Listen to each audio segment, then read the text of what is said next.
I would like, my top guest for 2026 would be PM.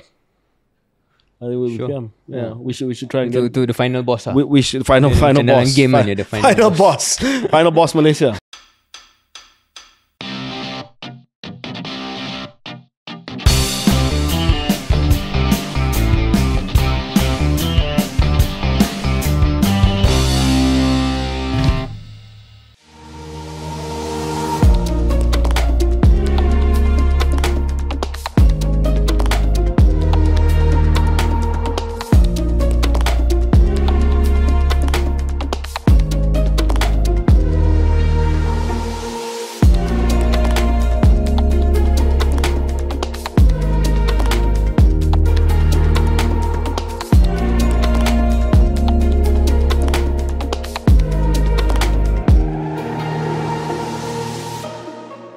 Selamat datang ke episod 183 Keluar Sekejap bersama dengan saya KJ dan saya Syaril Hamdan. Ini episod terakhir? Atau kedua terakhir? Penultimate terakhir. Episod terakhir untuk saya lah. Saya carilah host episod terakhir tahun ini. Ya. Untuk saya. Bukan. kena lengkapkan ayat tu. Lengkapkan ayat itu. Episod terakhir tahun ini untuk saya. Sebab saya minta Syaril close the year dengan jemputlah siapa-siapa yang nak jemput. Kalau ada kelapangan kita akan cuba buat satu lagi. Dan boleh bincang pasal saya juga. Yalah. Boleh mengata belakang lah. Ya. Hari ini kita buat wrap episode untuk tahun ini. Kita nak buat sedikit summary tentang episod-episod yang telah pun kita siarkan di KS Keluar Sekejap pada tahun 2025. Tetapi sebelum itu, saya ada pop quiz untuk Syaril. Ada quiz, ya. Saya nak tanya Syaril, berapa peratus daripada perdagangan maritime ataupun maritim dunia yang melalui Selat Melaka setiap tahun? Termasuk penghantaran minyak, barangan pembuatan, bahan mentah, semualah yang melalui Selat Melaka setiap tahun. Saya pernah baca ni waktu COVID, banyak yang kita bincang. Tak silap kalau ingat saya 20 ke 30%? Oh, not bad. 25%. 25% daripada total maritime trade volume in the world. Melalui Selat Melaka. Di mana antara negara yang menjadi custodian kepada Selat Melaka ni adalah Malaysia. Kita selalu lupa kedudukan strategik Malaysia yang menjadi custodian ataupun penjaga kepada satu laluan maritim yang sangat-sangat penting dalam dunia, iaitu laluan daripada Lautan Hindi kepada Lautan China Selatan dan seterusnya kepada Lautan Pasifik, yang daripada dulu lagi menghubungkan dunia barat dengan dunia timur. This is not now, this is cerita 400-500 tahun yang lepas, di mana monsoon wind kita daripada barat ke timur, timur ke barat, memudahkan navigasi daripada China, daripada Jepun, daripada what used to be known as the Eastern world to the Western world melalui India dan seterusnya kepada the Mediterranean. Saya rasa masih lagi menjadi sebahagian sukatan pelajaran apa yang KJ sebut ni dalam sejarah, yang membawa macam KJ sebut ratusan tahun benda ni dah berlaku, yang menyumbang kepada minat kuasa-kuasa barat tertentu untuk datang menjajah kita pun ada kaitan lah dengan kedudukan strategik kita ni. Dan kita ni sebagai negara yang berdasarkan kepada export and import, nilai perdagangan kita pada setiap tahun lebih daripada 100% KDNK. Maksudnya kita adalah sebuah negara yang bergantung kepada perdagangan, dan laluan ini banyak membantulah. Kalau tidak, kita terpaksa bergantung kepada negara lain untuk memudahkan penjualan ekspor dan penerimaan import kita. Dan barangkali bukan hanya dari segi angka-angka ekonomi dan perdagangan, tetapi geografi kita sendiri, cara negara kita sendiri, kita memang negara maritim. Kita memang sebuah negara maritim. Tapi sedar tak KJ, dari segi pengetahuan kita sendiri dan juga rakyat kebanyakan tentang berita-berita maritim ni tak berapa kita utamakan kot. Yes, and then satu lagi Syaril, dari segi minat anak muda kita, tak adalah sangat kita dengar, oh aku nak terlibat dalam sektor maritim, aku nak terlibat dalam sektor perkapalan, aku nak terlibat dalam sektor yang ada hubung kait dengan Selat Melaka dan juga Laut Cina Selatan. Kalau dia ada pun mungkin dia minat sebab dia nak join oil and gas, tetapi not immediately maritime. You know, I mean, I don't know if you get that sense. Yeah, I get that sense. Saya yakin ada yang minat, tapi bukan tak ada bukan besar, kan? arus perdana lah. Dia bukan kerjaya dan juga aspirasi anak muda Malaysia ni, we are a maritime nation, I'm going to be part of the maritime industry. Yeah, that's not something you hear often. So branding ni kena tukar. Branding dia. Branding ni kena tukar. Sebab itu kita hari ini, episod hari ini dibawa khas oleh Maritime. It's a bit of fun there. Yes. MERRYTIME, www.maritime.pro. Pengasas Maritime ni mesti dia sama ada Gen X ataupun millennial. Sebab lawak hamba. Dia lawak hamba, lawak abah lah. Lawak abah. That jokes. Anyway, this is a one-stop Malaysia Maritime Portal. So kalau kita fikir, kita nak cari maklumat berkenaan dengan segala benda yang berkaitan dengan berita maritim ni, memang tak ada. Ataupun susah lah nak cari. Dan ini adalah portal ataupun platform industri maritim yang menyediakan pelbagai perkhidmatan yang berfokus kepada maritim dan perkapalan. Antaranya, Syaril? Ya, antara lain menyebarkan berita dan artikel industri maritim bagi Malaysia dan pasaran global. Dia bagi sokongan kepada organisasi atau individu dalam urusan maritim, pendaftaran lesen, menyediakan latihan. Ini juga penting, menyediakan latihan dan pembangunan kemahiran bagi macam KJ sebut kalau ada yang nak terbabit dalam kerjaya dan profession maritim ini. Jadi Maritime yang menjadi portal yang kita kerjasama pada hari ini menjadi one stop center untuk berita-berita tersebut. Okey, ramai yang tak sedar, tapi sebenarnya berita yang besar yang baru-baru ni kita dengar adalah Malaysia baru sahaja terpilih sebagai negara ahli majlis IMO ataupun International Maritime Organization. Dan pertubuhan maritime antarabangsa ini di bawah bangsa-bangsa bersatu yang memutuskan bagaimana kapal berkelakuan di atas lautan kita ni. Dan ini sebenarnya kali ke-11 berturut-turut kita menjadi ahli IMO ni, dan bukan calang-calang sebab IMO ni dia macam FIFA lah. Dia macam FIFA. Sebab sekarang ni FIFA menjadi isu yang boleh kita analogikan, tapi untuk kapal. Untuk kapal. Bezanya semua orang marah kat FIFA, tapi tak ramai sangat yang marah IMO sebab orang tak tahu pun IMO ni wujud. Tapi IMO ni penting sebab menunjukkan kita ada special interest dalam pengangkutan maritim.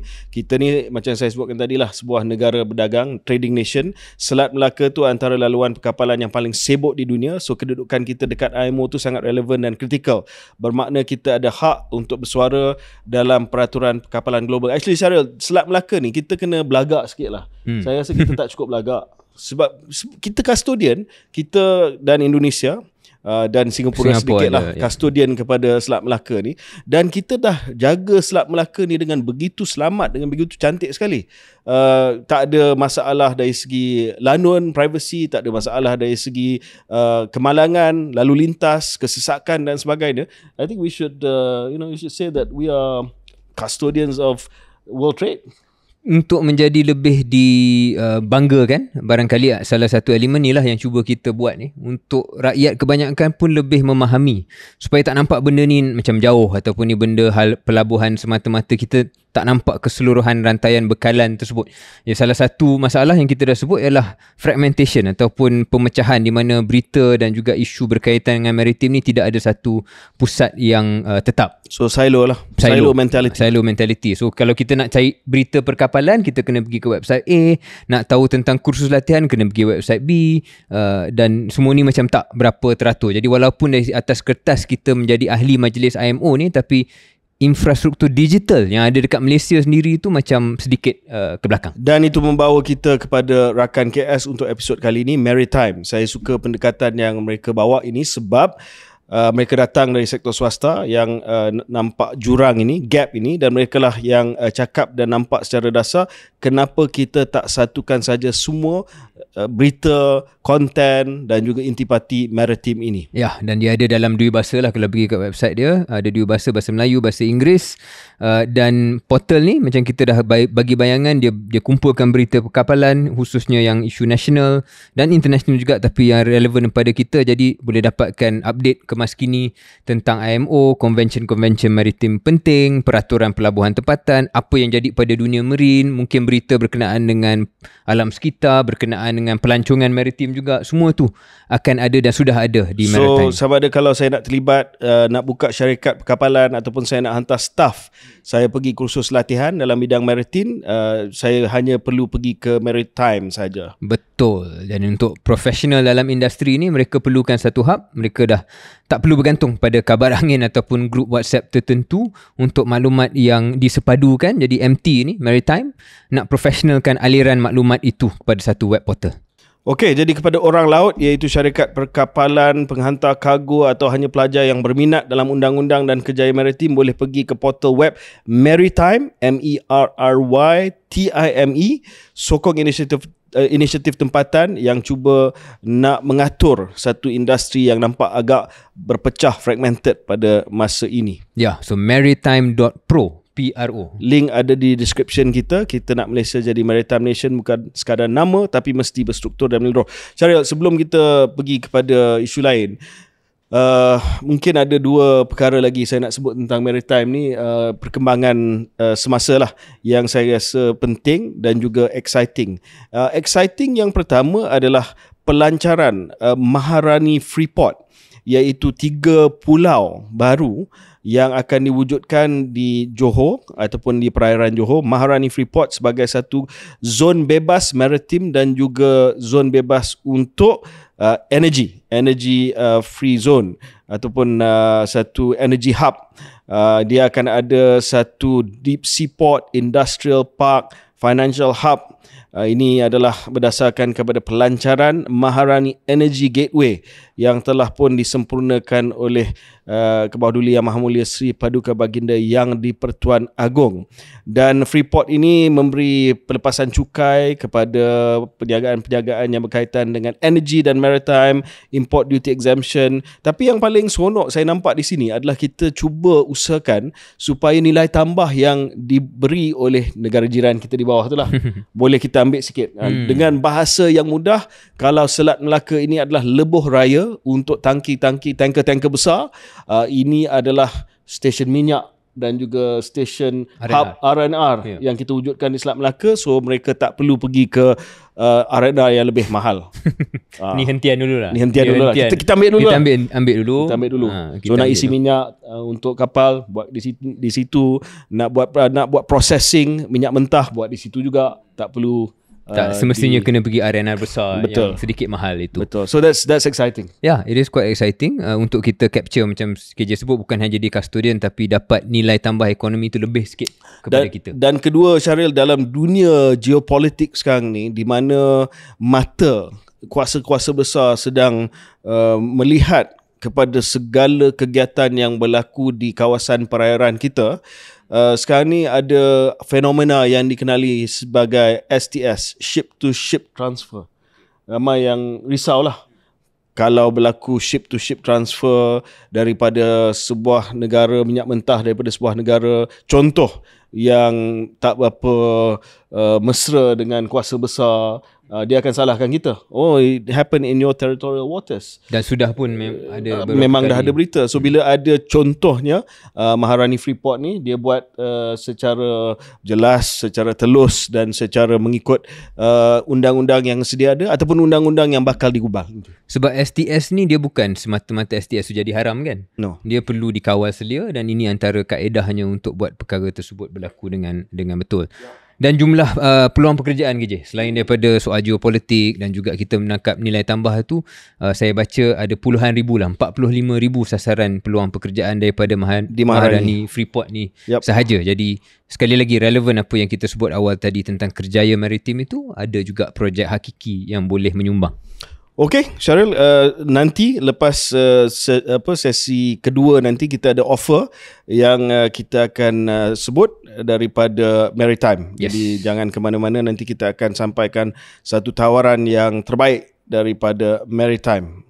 Okay, let's maybe discuss a little bit about the year that has been. Ya, KJ, the year that has been 2025 hampir melabuhkan tirainya, dan kita ambil kesempatan ni lah untuk mungkin bincang apakah topik-topik politik panas yang kita anggap antara yang top lah pada tahun 2025, terkait juga episod-episod yang panas dalam 2025 ini, momen-momen tertentu yang kita rasa sangat signifikan pada tahun ini, dan barangkali nanti kalau ada masa kita boleh bincang juga tanggapan kita ataupun apa yang kita rasa akan berlaku lah untuk tahun 2026. Jadi saya tengok balik, imbau balik tadi sebelum sampai ke studio. Episod pertama kita tahun 2025 ada 138. Episode 138 was our first one untuk 2025 if I'm not mistaken. Dan hari ini adalah 183. Jadi tengoklah, saya sempat scroll tengok title-title topik-topik yang kita bincang. Sekali imbas lah, ni bukan analisa yang lengkap, tapi sekali imbas saya tengok beberapa topik panas yang kalau kita tengok dalam page YouTube itu. Tahun 25 ni kerja bermula dengan, saya rasa antara yang besar lah titah addendum. Addendum Datuk Seri Najib. Oh ya. Antara berita politik panas yang awal pada tahun Januari dah mula menjadi isu. Komputer kita kena sita. Komputer kita kena ingat lagi. Ingat. Itu tapi berita KS. Isu KS pun nanti kita bincang juga. Tapi ada tempias dia. Sebab isu addendum tu lah, isu addendum itu, komputer kita disita. Dan kita belum dapat balik lagi. Dah dapat tak beritahu. Pada okey. Dah dapat semula, alhamdulillah. Kita ada kes rampasan ratusan juta yang terkait dengan bekas Perdana Menteri. Kita ada isu yang sekarang ni masih berjalan, Datuk Seri Rafizi, pemilihan PKR, isu itu, isu identiti politik, kita ada isu kuil Hindu, isu bendera. Banyaklah, kalau saya sebut banyak kita terlalu panjang, tapi KJ nak macam mana kita nak kupas ni? Kita mungkin boleh pilih 2, 3, 4 isu yang kita rasa sangat signifikan pada 2025 ni. Okey, mungkin saya bagi gambaran makro politik dulu. Saya rasa tak jauh beza daripada apa yang saya sebut. Saya tak pasti sama ada awal tahun ini ataupun pertengahan tahun ni. Saya gunakan istilah midterm blues. Kita masih lagi dalam midterm blues ni.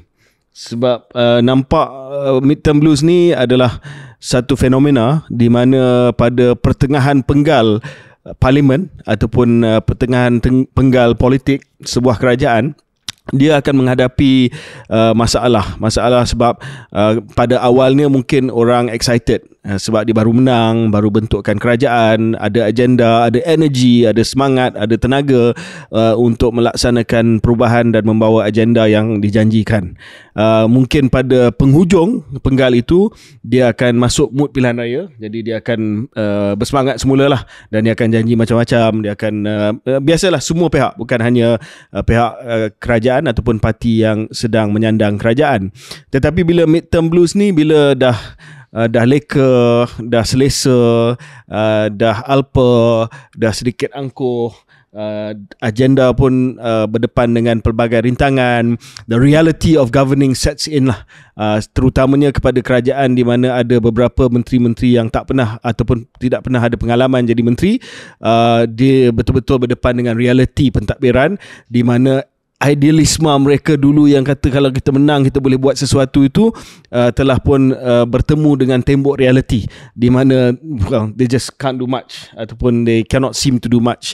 Dan saya nampak tahun 2025 ini daripada awal sampai ke hujungnya, kita tinggal lagi 2 minggu, memang berdepan dengan bagaimana nak keluar daripada this hole that you are in right now lah. Saya nampak macam kita sebut pada episod yang lepas, selepas ASEAN nampak macam dia keluar daripada lubang ini dan nampak macam ada satu second wind lah, orang kata second wind. Biasanya kalau kita buat larian half marathon ataupun marathon, kita dah letih, tiba-tiba datang semangat, datang tenaga, datang energi baru, second wind. Tetapi second wind tu taklah selama lah, sebab bila Sabah datang, dia mula masuk balik ke dalam lubang putaran ganas tersebut. I don't know if that sums up 2025 for you. Saya rasa itu salah satu kaedah untuk kita membaca apa yang telah berlaku 2025, di mana bermula dengan keadaan dan harapan tertentu, kemudian ada rasa perasaan bahawa down, ASEAN kembali meningkatkan momentum, tetapi PRN Sabah kembali menurunkan kepada satu tahap yang sedikit sama ada hambar ataupun mungkin tidak setinggi yang diharapkan lah.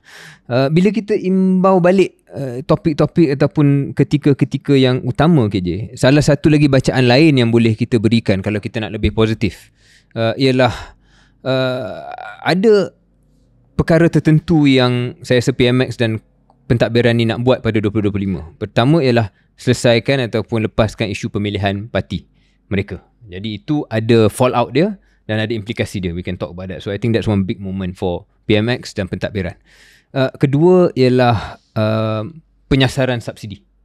Dan itu saya rasa telah berlangsung dengan secara relatifnya agak baik. So kalau dia check dia punya, kita nak fikir dia check dia punya macam report card lah, pencapaian 2025, lepas benda tu. Ketiga ialah kepengurusian ASEAN yang saya juga nampak secara keseluruhan dilihat sebagai berjaya. Dan keempat adalah bagaimana mengurus politik secara yang sedang berlaku lah, politik kepartian, politik coalition dalam satu kerajaan campuran, bagaimana mengurus juga kelima isu geopolitik dunia dengan Trump dan tarif dan sebagainya. Jadi kalau keseluruhannya KJ, saya lihat boleh dikatakan okay lah in terms of what happened in 2025. Kalau tak cemerlang sekalipun, kalau kita lihat dari jauh, saya rasa daripada semua yang saya sebut tu, dua yang masih lagi the jury is out ialah soal tarif sebab ia berkait dengan perjanjian ART ini, dan kedua ialah fallout daripada pemilihan PKR. The rest I think dia lepas. So penyasaran subsidi tu boleh menjadi satu benda yang bermasalah besar, tapi so far it's been good, and I think the implementation, pelaksanaan semuanya agak baik dan komunikasinya baik secara relatif. Dua benda tu, pemilihan PKR dan juga isu art ini. Ini dua benda yang saya nampak akan membawa kepada 2026.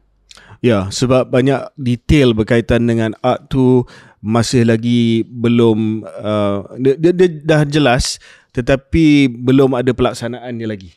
Dan bila belum ada pelaksanaan dia lagi, selagi tidak ada pelaksanaan, kita tak tahu kesannya, sejauh mana kesannya. Sebab words only have meaning, especially when it comes to agreements like this, when they are implemented, when they are tested lah. Amerika Syarikat akan tuntut sebenarnya ini bermaksud yang ini, dan apa yang kamu buat tu memang melanggar peruntukan yang disebut dalam ART. Dan pada waktu itu kita akan tahu sama ada tafsiran kita betul ataupun tafsiran mereka betul.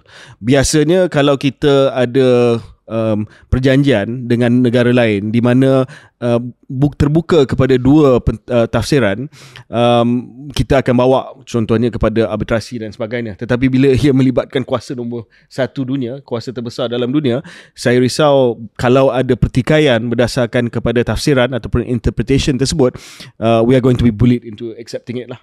You know, I mean, there's no way that we are on level playing field when it comes to the United States. Yeah, so that's art, and macam KJ katakan, dia akan ambil masa dan it's a live issue yang akan menjadi live political issue in 26 dan mungkin 27 juga. Ya, kalau kita tengok pengkritik kerajaan dan juga pengkritik PMX yang of course diketuai oleh Yang Bahagia Tun Dr. Mahathir, masih lagi tak melepaskan isu art ni. Hampir setiap minggu dia akan bangkitkan isu art ni, dan dia frame naratif itu dengan satu penceritaan yang sangat mudah lah. Ini adalah penjualan kedaulatan, penjualan hak, typical Mahathir punya naratif lah.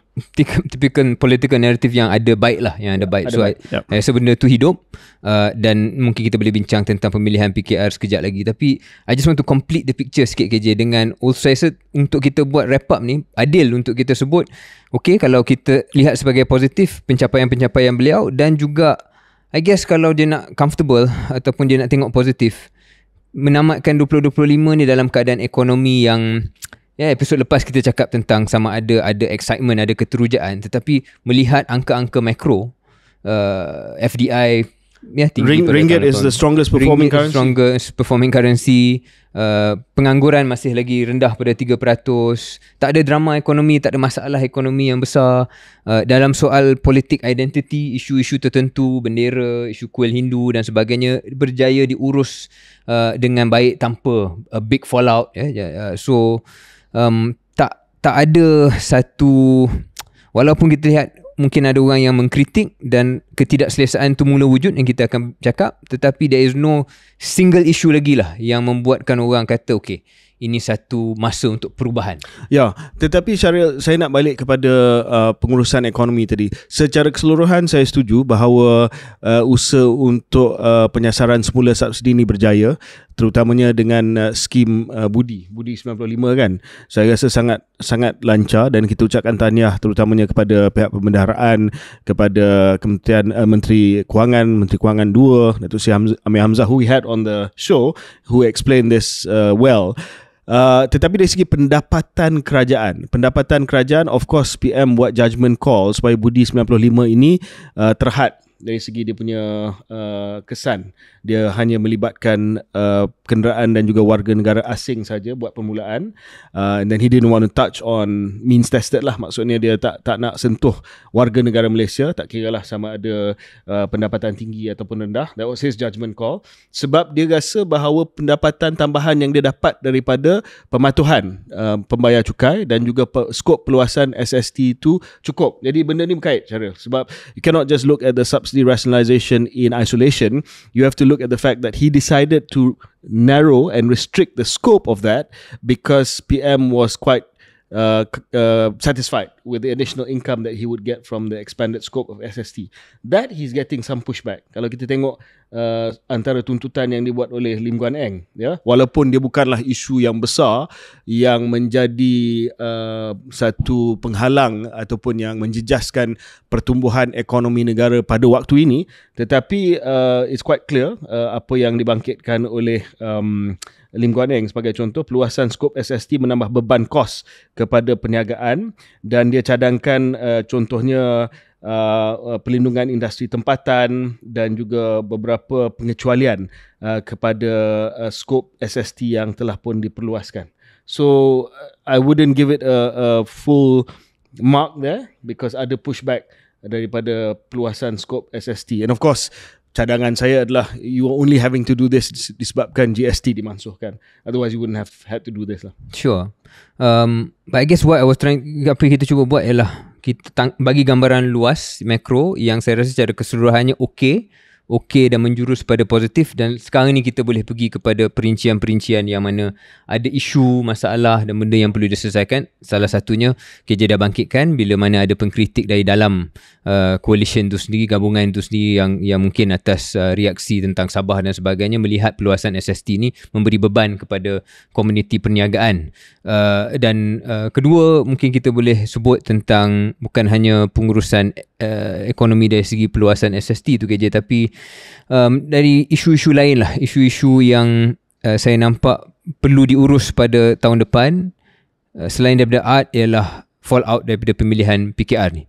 Saya rasa kalau saya perlu pilih momen ataupun ketika politik yang paling signifikan tahun 2025 ni ialah apa yang berlaku pada pemilihan PKR dan bagaimana Datuk Seri Rafizi Ramli keluar daripada kabinet dan sekarang ini dilihat sebagai salah satu force ataupun kuasa yang ada tarikan bebas daripada Anwar Ibrahim, yang ada suara yang datang dengan suara yang berbeza daripada dalam kerajaan. Dan I think it's going to be saya pilih momen itu sebab saya rasa benda ni akan menjadi lebih besar dari masa ke semasa tahun 2026 dan menjelang pilihan raya akan datang.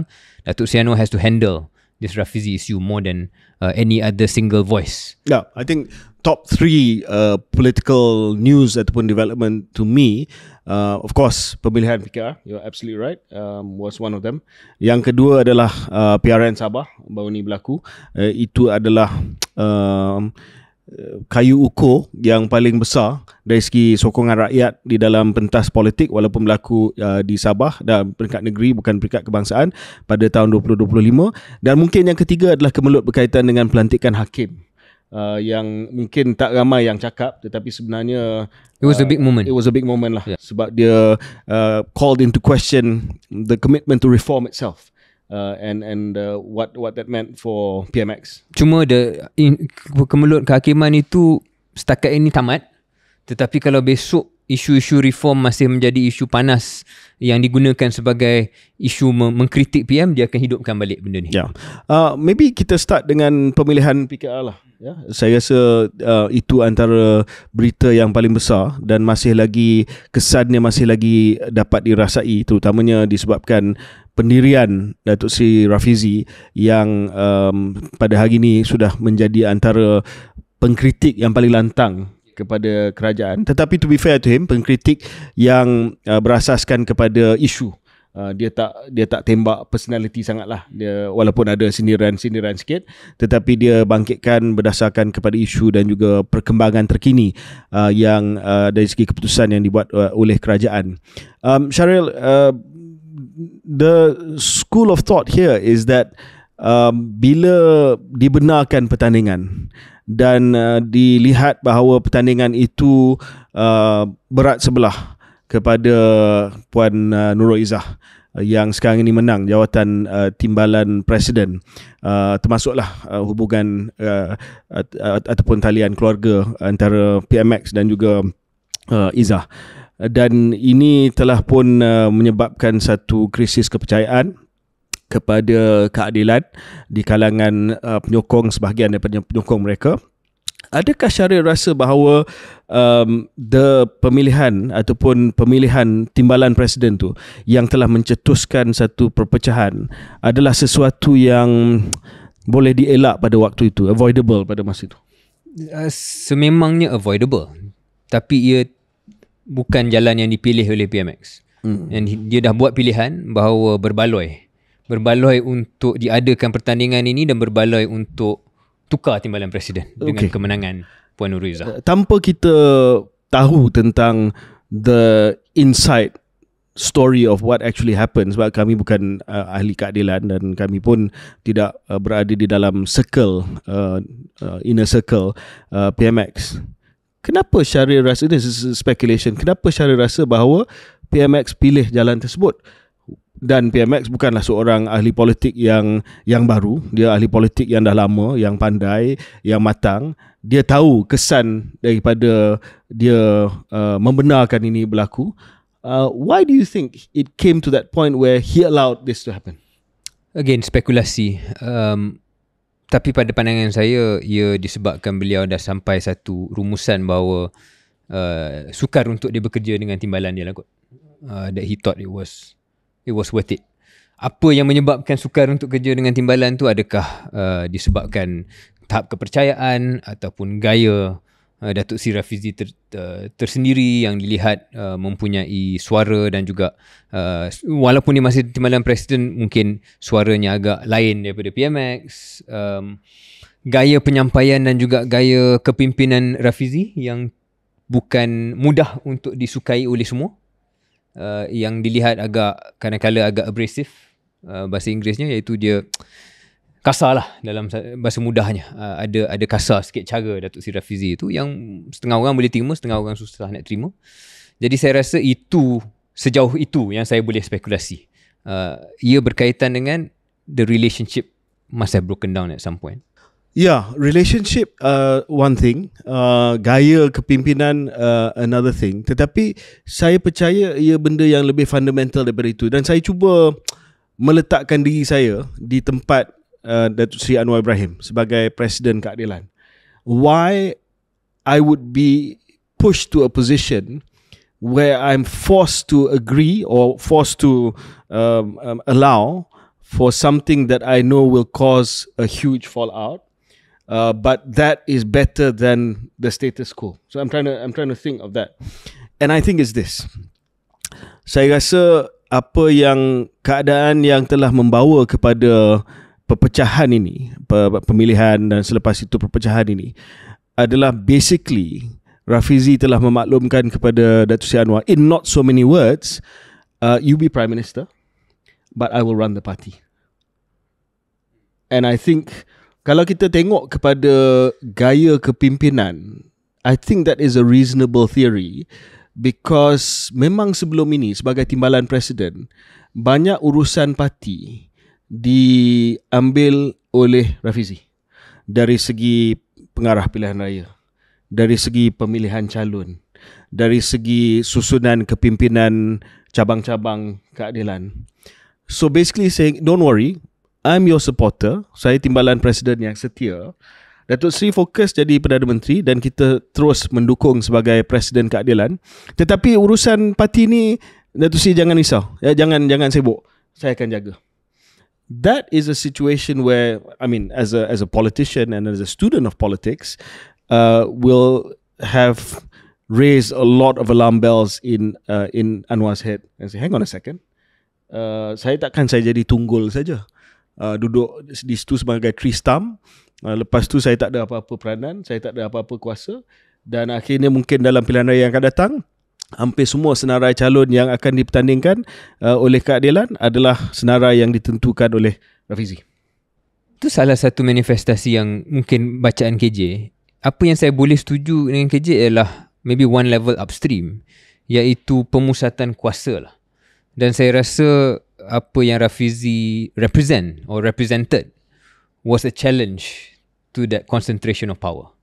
Sama ada manifestasi dalam dinamika pengurusan parti macam KJ punya teori, ataupun hal-hal lain dalam pengurusan dan juga naratif ekonomi dalam kerajaan sekalipun.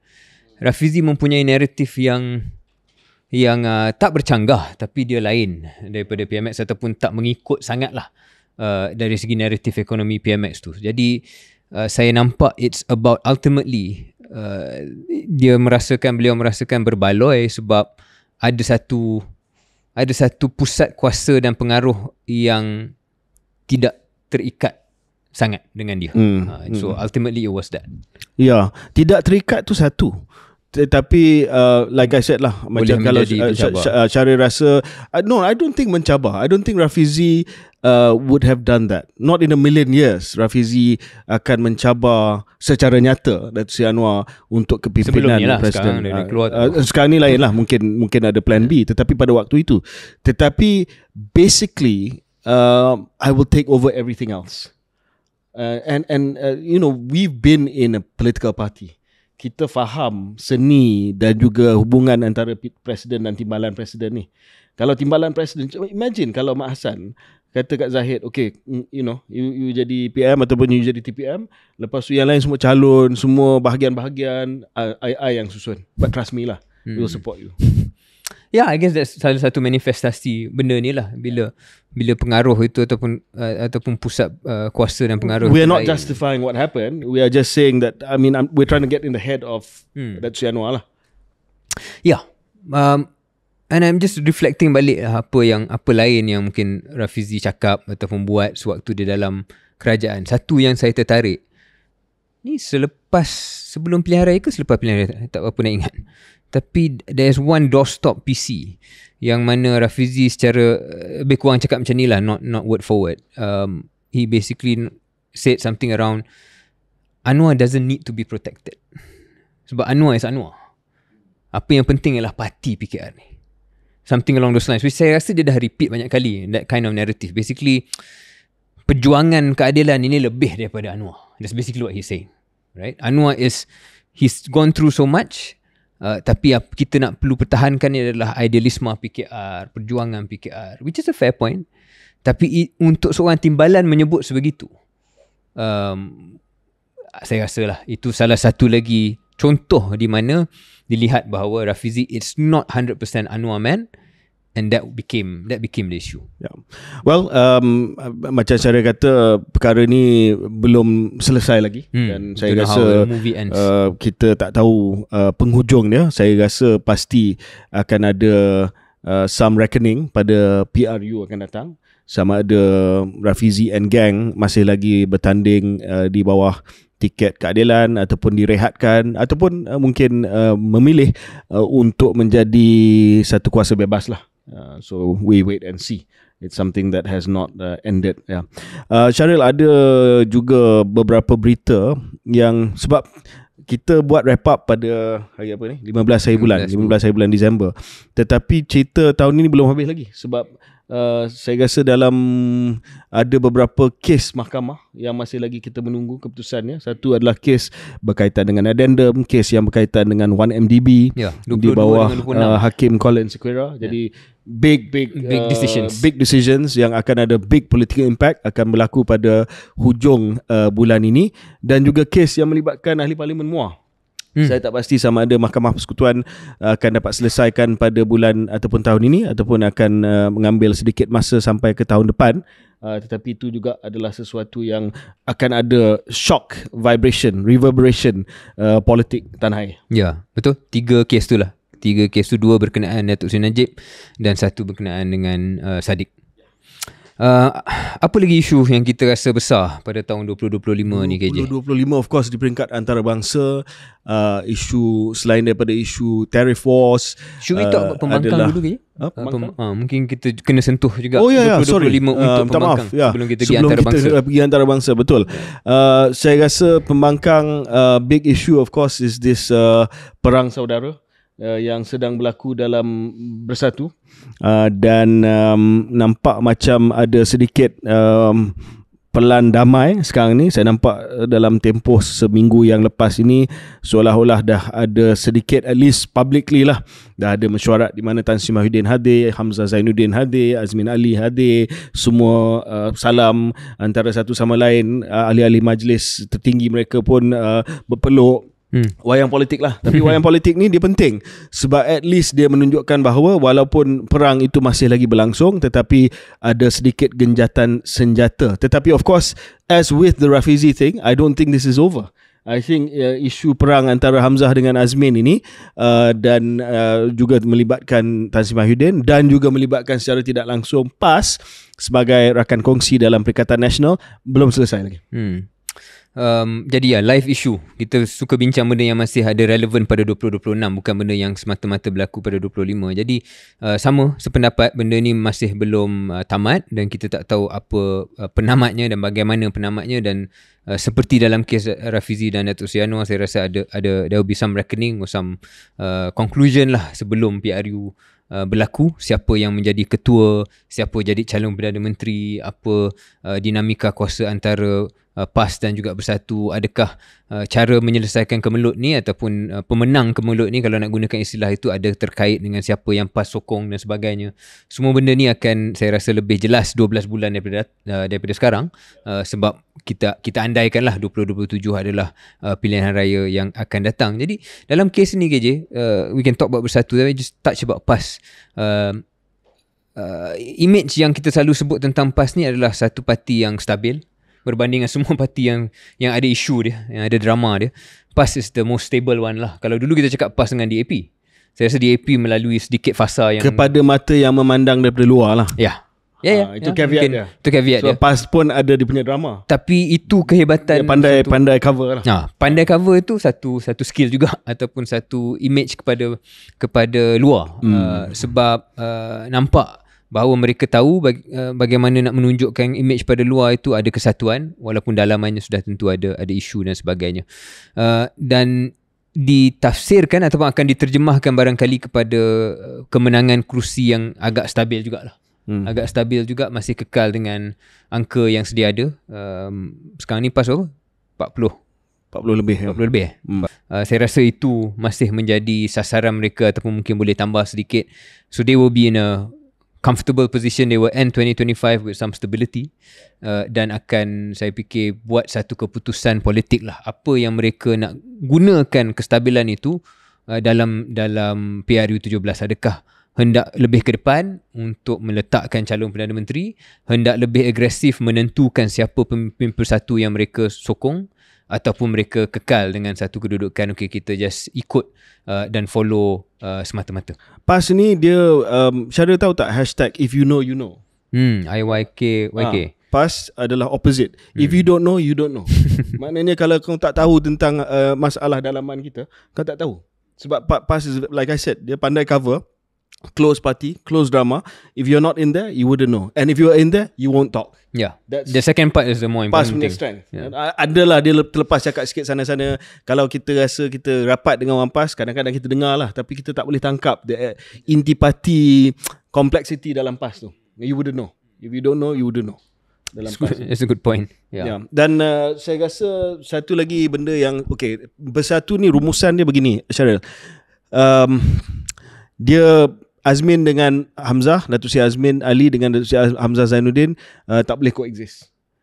Saya rasa one has to give lah.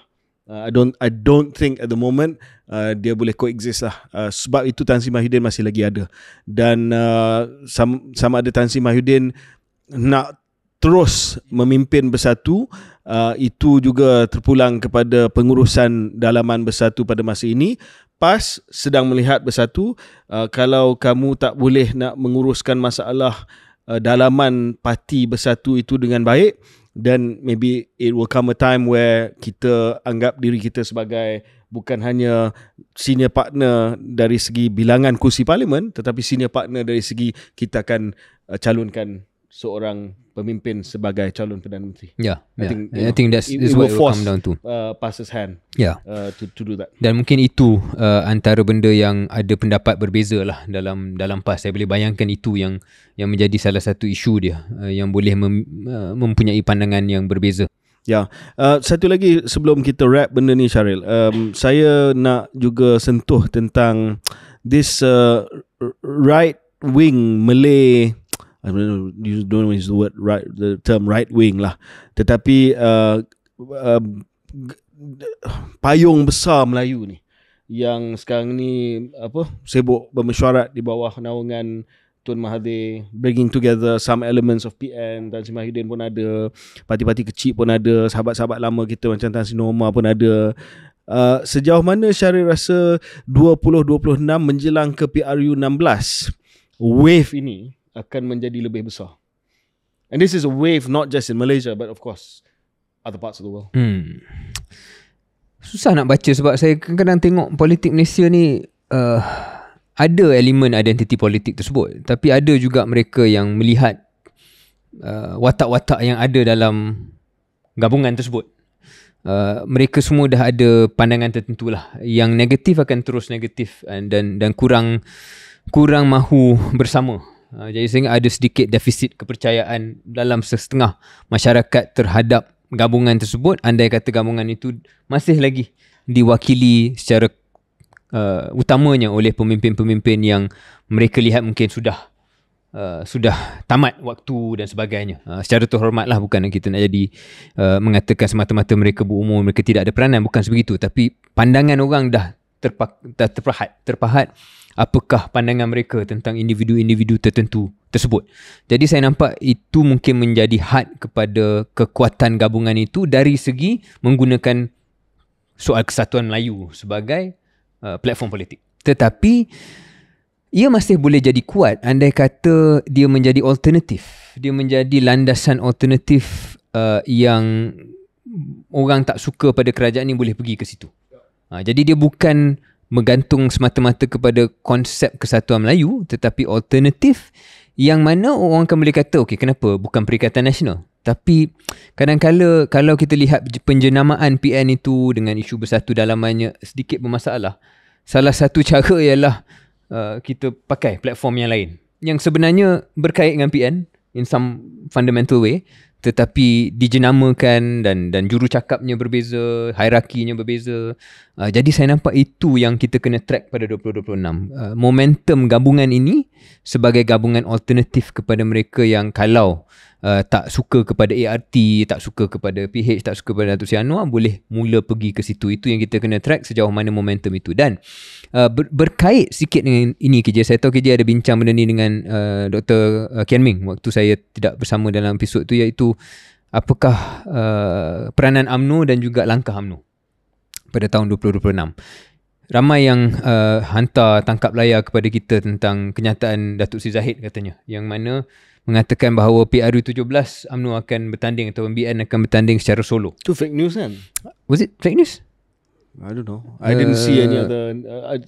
Saya nampak yang itu saja. Facebook punya tangkap layar. Tapi saya tak nampak. Biasanya kalau kita nak cari sama ada fake news ke tidak, kita tengok sama ada dia diberi liputan oleh Berita harian, pelbagai media, bukan hanya satu media saja, tapi yang tu saya nampak satu je. Okay. Saya tak nampak yang lain.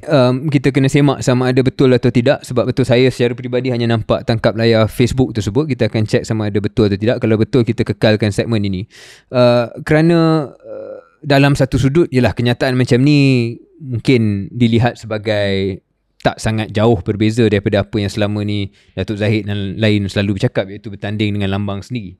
Tetapi bila dia sebut solo, saya rasa ada perbezaan tertentu, iaitu seolah-olah memberi bayangan akan menjadi pertandingan 3 penjuru lah. Mungkin PH akan bertanding, institusi tertentu, BN bertanding dan juga Perikatan Nasional. Itu yang dia bagi bayangan lah. Kalau tidak, apa erti solo dalam konteks ini. Kalau ke arah itu, ataupun kalau itu menjadi satu option, kalau kita nak tafsir benda ni secara politik, mungkin 2026 juga tempat atau masa untuk kita kaji sama ada UMNO mula bermain dengan option post-election selepas pilihan raya. Adakah semata-mata perlu bersama dengan PM Anwar, yang mana saya selama ini anggap begitu, ataupun dengan statement seperti itu mula membuka pintu kepada satu gabungan pasca pilihan raya yang lain, iaitu bersama dengan PN lah. Ya, macam saya sebut pada episod lepas, saya rasa banyak pintu parti sedang diketuk sekarang ni lah. Dan saya rasa ada orang yang buka pintu tu, ada perbincangan yang sedang berlaku.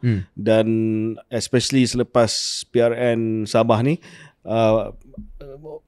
ramai yang dah mula open minded lah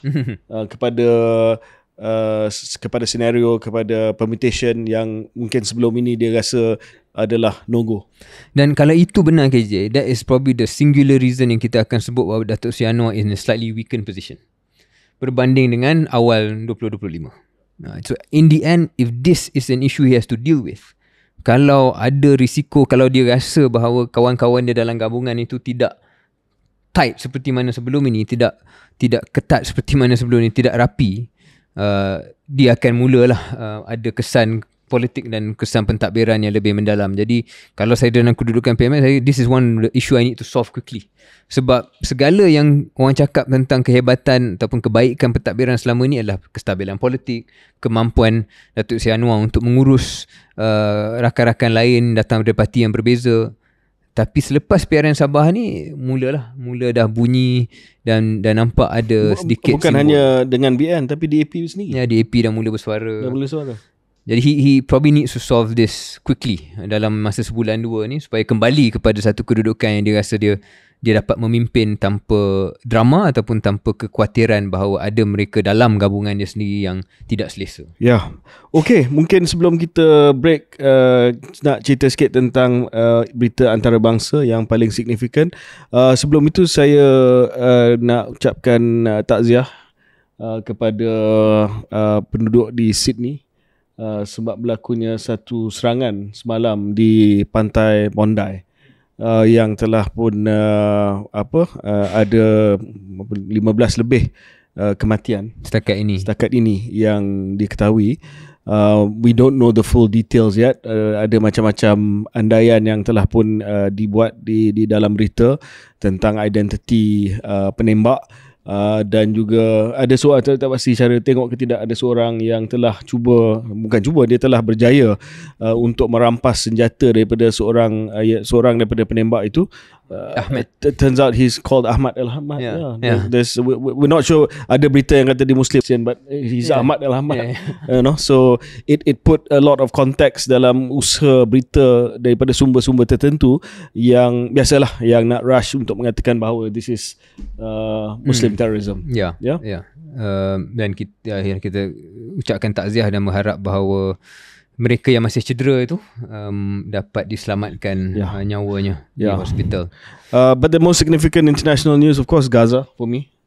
Dan saya risau Syaril sebab sekarang ni kita berada dalam keadaan di mana saya difahamkan keadaan di Gaza lebih baik daripada sewaktu genosida itu berlaku dengan terang dan nyata, tetapi it's nowhere near normal lah. Ya, pembunuhan masih berlaku. Pembunuhan masih lagi berlaku, low-key attacks masih lagi berlaku. Dari segi bantuan pun masih lagi, walaupun lebih baik daripada 2-3 bulan yang lepas, tetapi by no means is Gaza back to normal.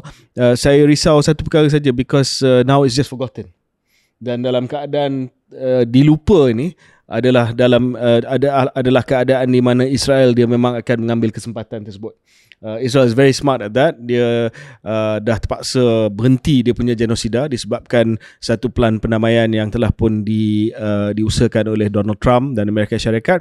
Tapi now this is where the underhanded tactics continue lah. Ya, dan saya cek semenjak kononnya gencatan senjata pada 10 Oktober kan, 10 Oktober 2025 sudah ratusan sebenarnya, hampir 300 lebih yang telah terbunuh in spite of this so-called ceasefire. Jadi masih lagi berjalan, dan kita macam disebut tadi perlu sentiasa mengikuti, tidak melupakan, sebab benda ni tak tamat. Benda dia tak tamat, dan ni masih hanya fasa 1. Katanya akan ada fasa 2 dan sebagainya. Jadi cerita ni akan berterusan seperti mana kemelut ni sudah berdekat-dekat berlangsung. Ya, dan jangan kita lupa apa yang sedang berlaku di Sudan, what is described as the world's worst humanitarian crisis. Sangat teruk, sangat lagi teruk. besar skala dia daripada apa yang sedang berlaku, apa yang telah pun berlaku di Gaza. Dan ada video tertentu, klip tertentu yang sangat sukar untuk kita tonton lah, yang keluar daripada Sudan, yang tidak mendapat liputan seperti mana Gaza, dan kita pun tidak banyak bercakap tentang isu itu, tetapi masih menjadi satu tragedi kemanusiaan yang sangat-sangat sedih untuk kita tonton ni. I remember we covered it when it first erupted. Yeah, we did. Yeah. Tapi it's not in the consciousness of Malaysians in the same way. Maybe dalam episod-episod datang kita bagi cuba kupas lebih liputan kepada apa yang sedang berlaku di perang saudara di Sudan. Yeah. Okay, should we take a break? Yes. We'll come back after this. Right.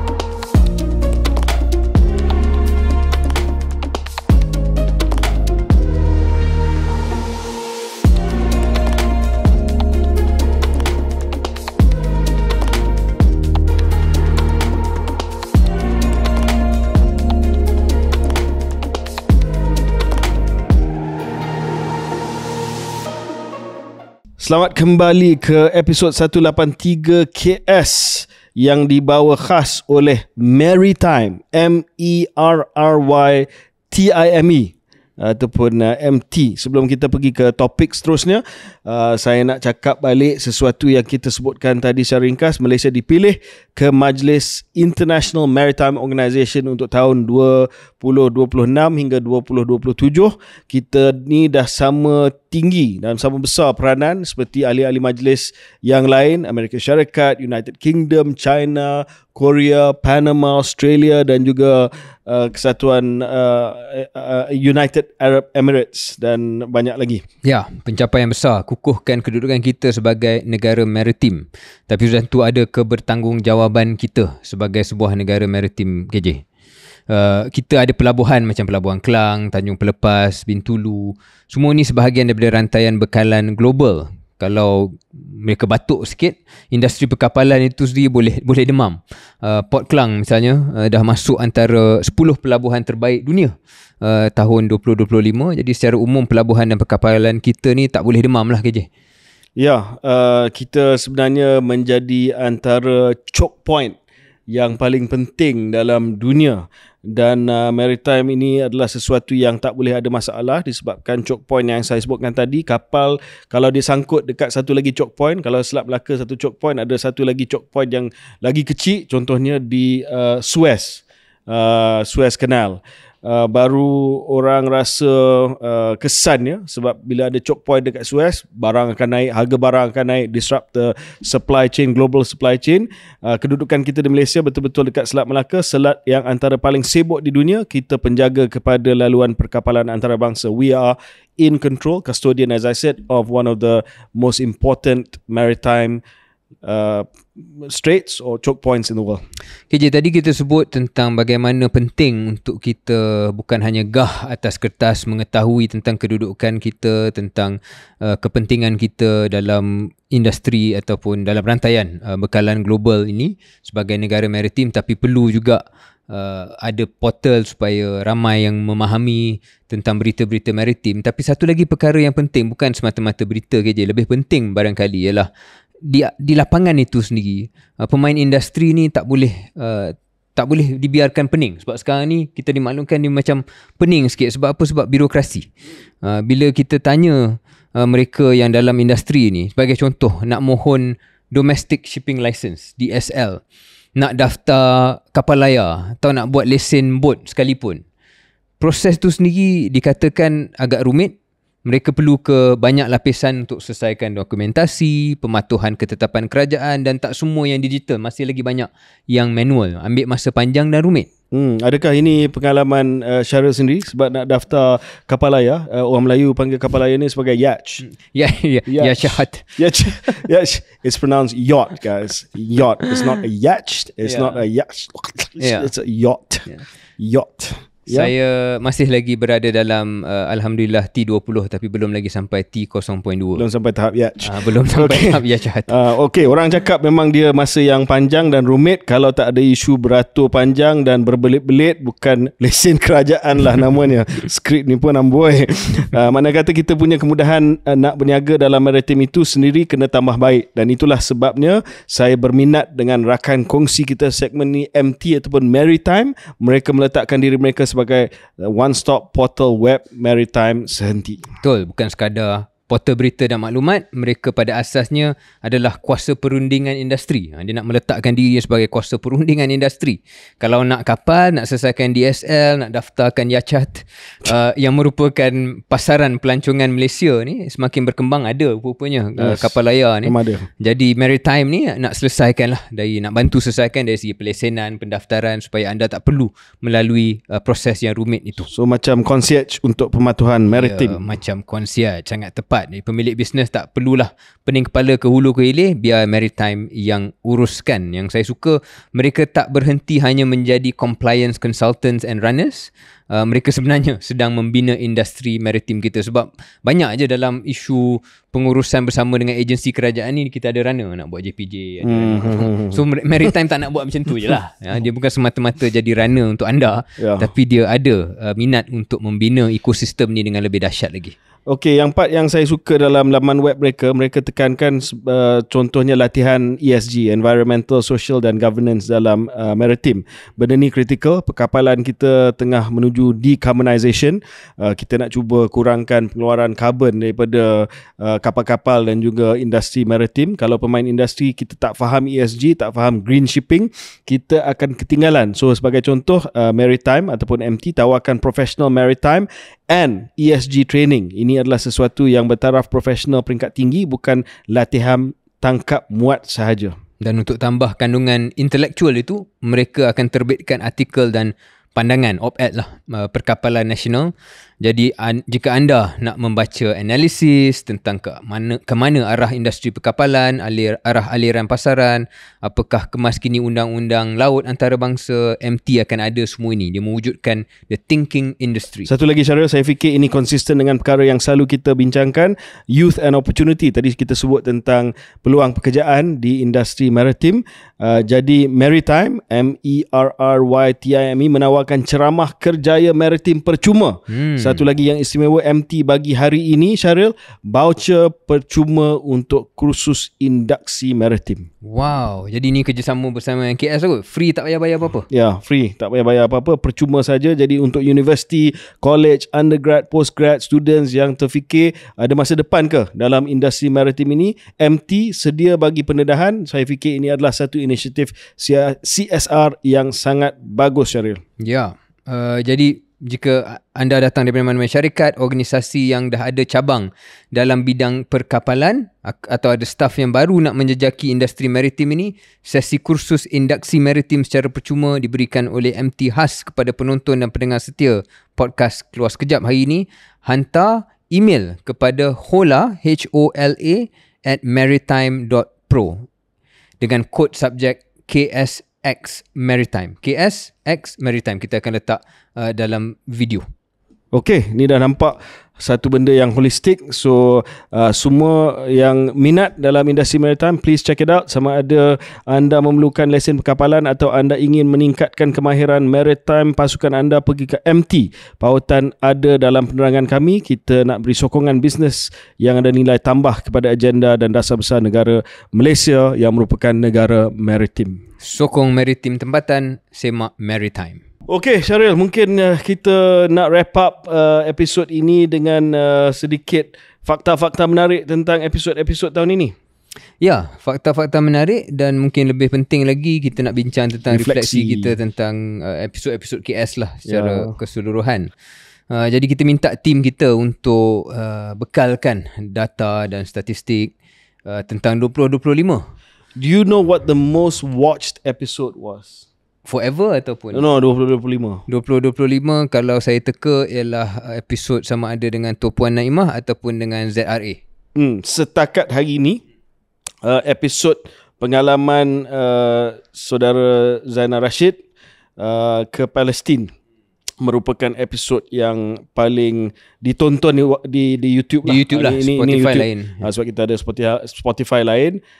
So we had 515,000 views As of now, but it was followed very closely by episode bersama dengan Tok Puan Naimah Balu kepada Tun Daim Zainuddin, iaitu dengan hampir 500,000 penonton di YouTube. Were you surprised by any of that? No, I guess as much sebab saya rasa lepas 3 tahun kita buat KS ni, kita dah boleh agak kot episod mana yang orang tertarik sebenarnya. No, I was surprised. Tun Daim episode lah. Oh, okay. I was surprised by the response. That's true. I was ZRA ni saya dah agak sebab dia Palestine. ZRA ni pun cara dia cakap pun sangat menarik dan he has a bit of a cult. Yes, dia ada following dia sendiri lah. Dan kita pun dan kita pun tahu tentang profil pendengar KS ni. Kita mendapat alhamdulillah dan kita berterima kasih daripada segenap lapisan masyarakat. Tapi ada segmen tertentu yang lebih banyak lah dalam profil kita, profil pendengar dan penonton KS ni. Rata-rata yang berumur 30 ke atas, 30 to 60, mostly male. Dan kalau dari segi pecahan kaum, I think macam representatif untuk Malaysia lah kot, majoriti Melayu. Jadi bila dalam hal ZRA Palestin, saya rasa tak terkejut lah bahawa itu menjadi benda yang mereka minat. Kemudian saya lihat dalam isu komentari ataupun ulasan berita semasa ni, dah banyak. Kita ada banyak bukan hanya pesaing tapi juga kawan-kawan yang buat program seperti ini. Tetapi salah satu yang mana mereka ataupun penonton minat adalah apabila kita mewawancara tokoh tertentu, individu tertentu yang mana jalan cerita itu, penceritaan itu sendiri lebih menarik.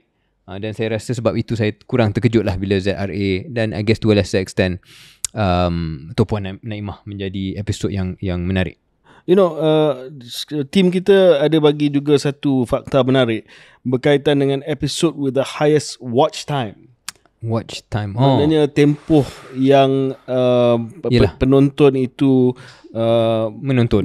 Ya, bukan 5 minit tapi paling tinggi. Ya. Dan di situ terbalik, episod Tun Daim lagi banyak watch time dari segi jam dari berbanding dengan ZRA. Dan interestingly, you know, I went to a wedding on Saturday night dan saya duduk satu meja dengan seorang sahabat, bekas menteri juga dan juga bekas menteri besar. Kebetulan dia pernah jadi menteri dan menteri besar. Dan dia maklumkan kepada saya, he's a big fan of our show. He watches it all the time. Tapi dia kata hanya satu episod saja jangan dia tengok 2 kali. And that was episode berkaitan dengan Tun Daim, legacy Tun Daim sama dengan Tok Puan Naimah. Saya rasa yalah, I don't know, she came across well. I don't think we were soft necessarily. I thought we asked some tough questions. Tetapi mungkin there's also mungkin episod itu juga agak popular disebabkan ia mencabar the prevailing narrative yang cuba dijual berkaitan dengan Tun Daim lah.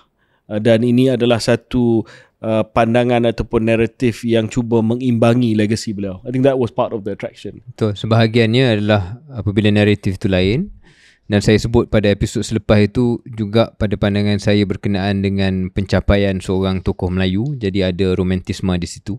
Kedua ialah seorang isteri yang mempertahankan legasi suami. Saya rasa ada juga elemen tersebut untuk di kalangan penonton tegar kita yang tertarik dengan dinamika tersebut lah, yang menyumbang kepada minat mereka tentang episod tersebut.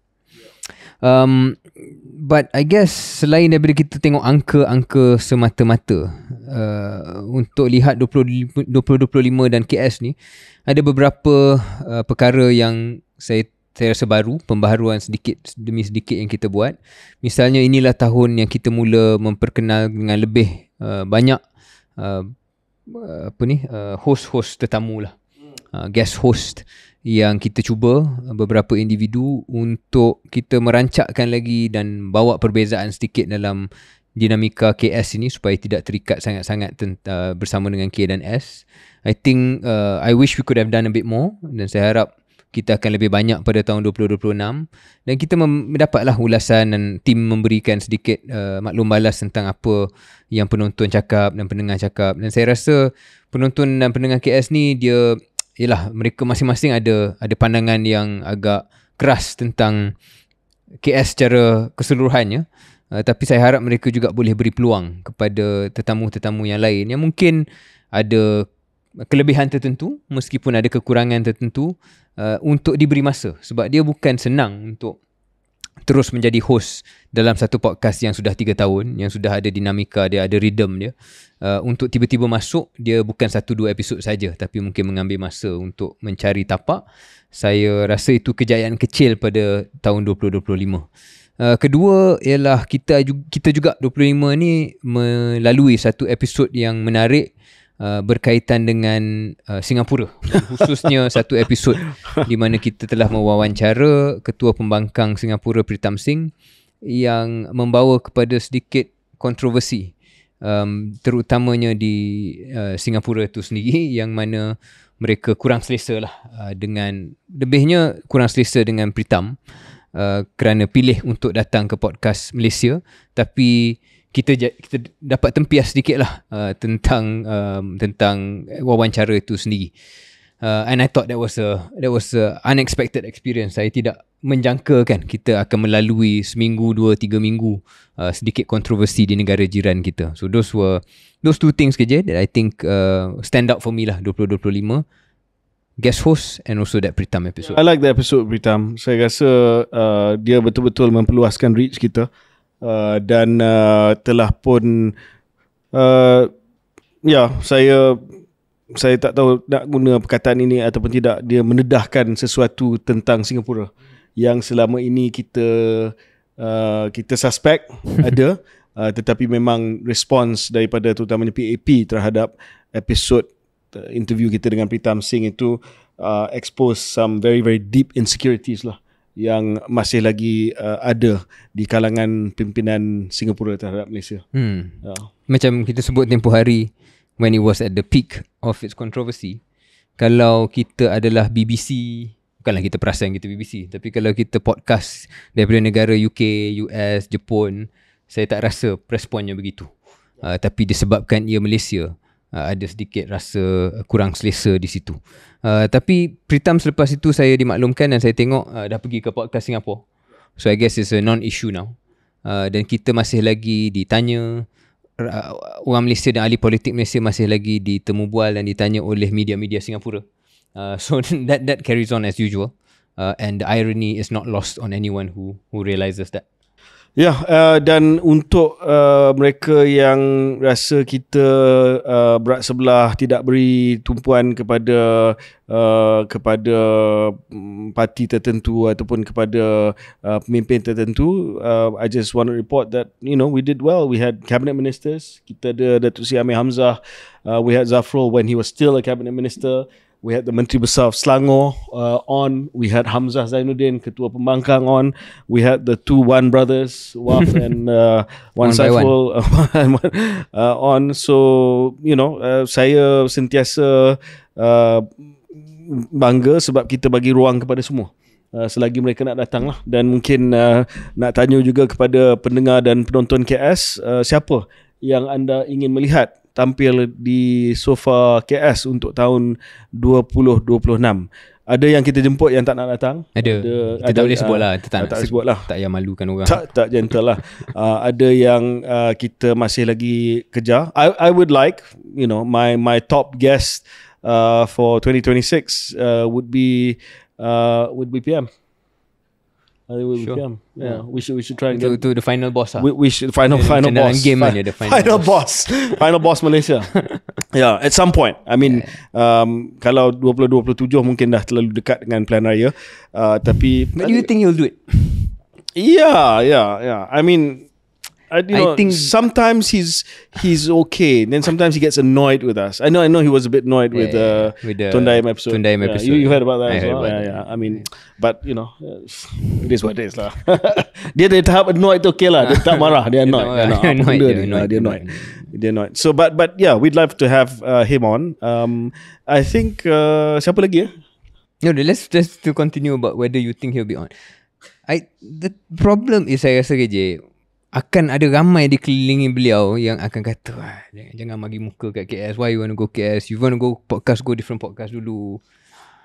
Or maybe dia akan kata once you go to KS then you have to go to Rafizi's and you don't want to go to Rafizi's.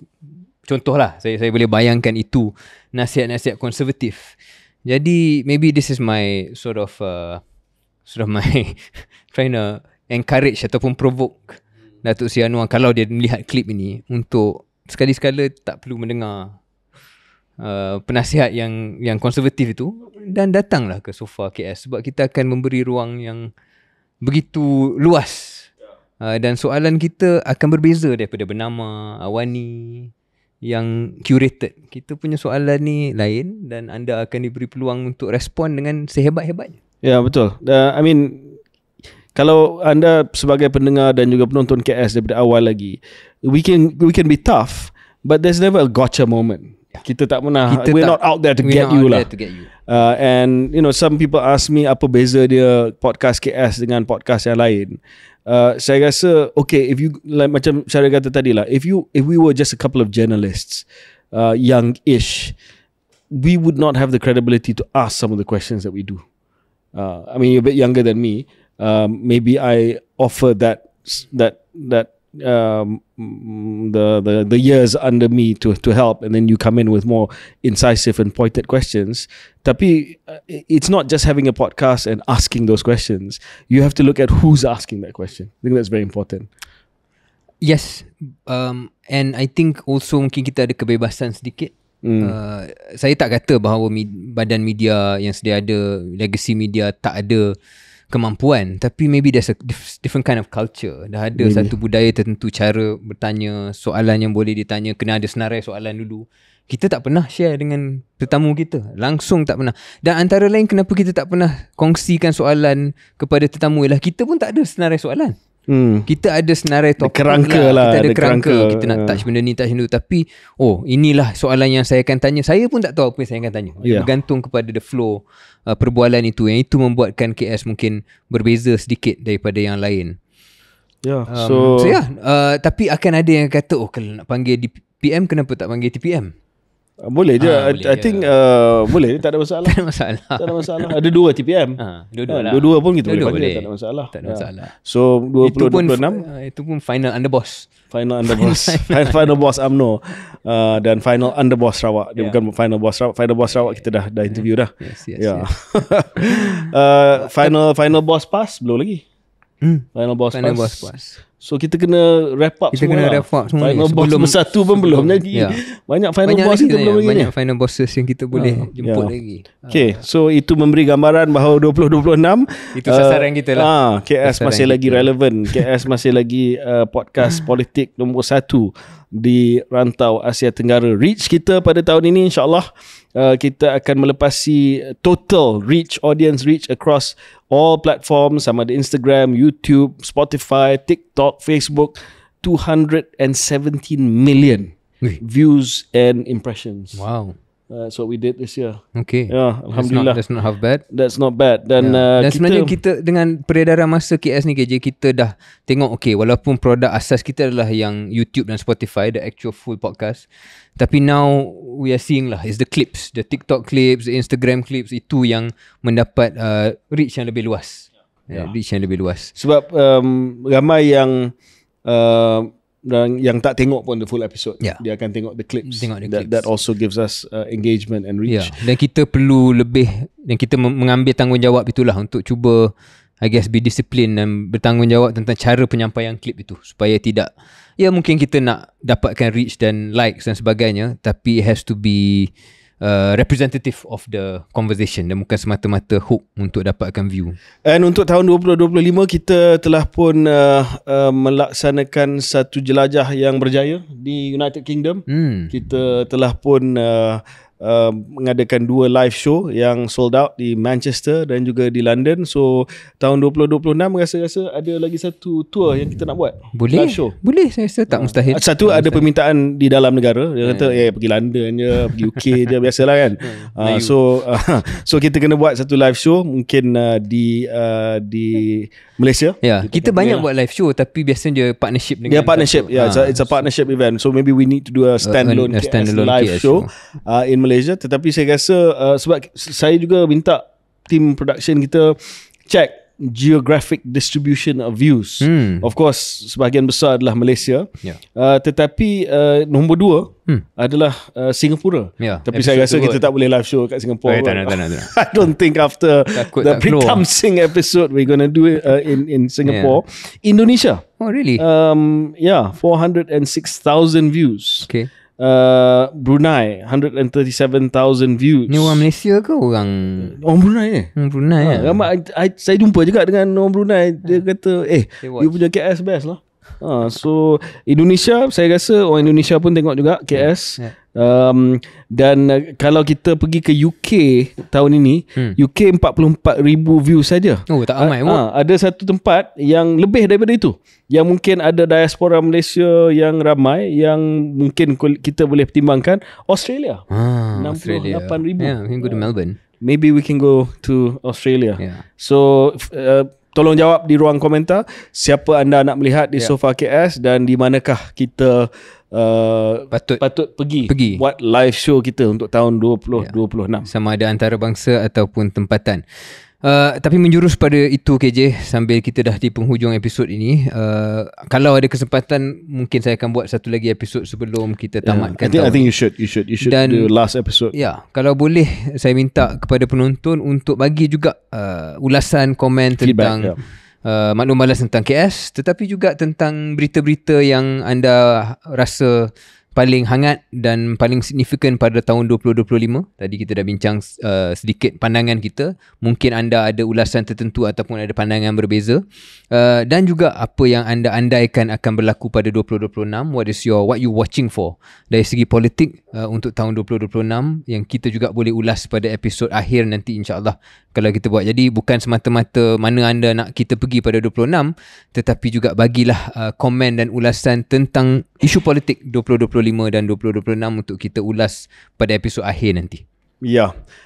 Dan saya rasa banyak podcast politik dah wujud sekarang ni di Malaysia. Kita ucapkan selamat datang kepada rakan-rakan yang baru menubuhkan podcast pada tahun 2025. We look forward to, of course, continued collaboration and competition also.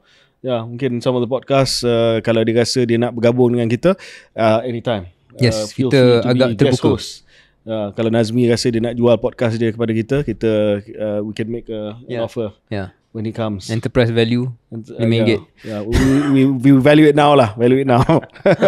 Okay, Syaril, akhir sekali, jika kita mahu Malaysia menerajui ruang maritim global, kita kena tingkatkan literasi tempatan, literasi dalam rumah kita sendiri. Maritime, MERRYTIME, bantu isi jurang pengetahuan itu. Ya, bantu pelajar teroka kerjaya, pelaut yang perlukan kemas kini, syarikat cari perkhidmatan dan penggubal dasar menjejaki trend perkapalan. Sebelum ini anda terpaksa search di internet, kita kena tapis 10 pautan luar negara, 10 pautan dalam negeri. Sekarang konteks perkapalan Malaysia dah ada di satu tempat sahaja. Reka letak portal MT ini memang profesional dan updated, bukan macam Blogspot tahun 2005. Jadi jika anda ingin benar-benar fahami apa yang gerakkan ekonomi Malaysia, bukan berita politik, bukan drama artis, bukan cerita influencer tular, tapi dunia sebenar mengenai perdagangan dan perkapalan, mulakan dengan kesedaran gerbang maklumat maritim hanya di satu platform. Mulakan dengan MT Maritime. Ia mudah, moden dan syarat dengan maklumat dunia maritim. Malaysia dah dapat tempat terhormat di International Maritime Organisation. Kini rakyat Malaysia pun semestinya perlu tempat duduk di meja penting maritime itu. MT akan berikan akses itu kepada kita semua. Jangan lupa pendengar-pendengar KS boleh hantar email melalui web portal MT dengan kod voucher eksklusif KSX Maritime. KSX Maritime untuk dapatkan ceramah kerjaya percuma. Kursus latihan induksi maritim pun secara percuma. Promosi ini hanya terbuka sehingga 31 hari bulan Disember sampai akhir bulan ni. Jadi rebutlah